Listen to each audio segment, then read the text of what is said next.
every marketer is familiar with ROAS, return on ad spend, as a metric. Usually it's what we're measured against, and usually it's what's reported against from the platforms that we manage. However, I would like to make the case that the reciprocal of that, cost of sale, cost divided by top line revenue, is a more useful tool and should be adopted by most marketing teams as their primary metric in lieu of return on ad spend.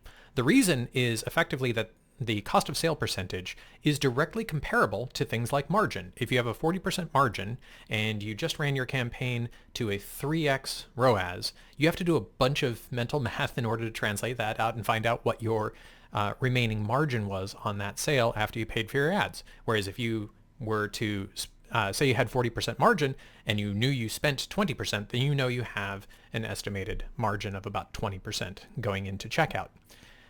That continues to be easier to work with all the way down the line. In fact, by the time you get to the P&L, so either if you're managing the P&L or you report to somebody who does, or you report to somebody who reports to somebody who does, anytime you're communicating in those cost of sale numbers, it's going to translate more directly to the way the rest of the organization is looking at the numbers. So all I'm saying is, sure, we're not going to be able to get rid of return on ad spend, but consider every single instance that you're using return on ad spend to either describe your goals or describe your performance.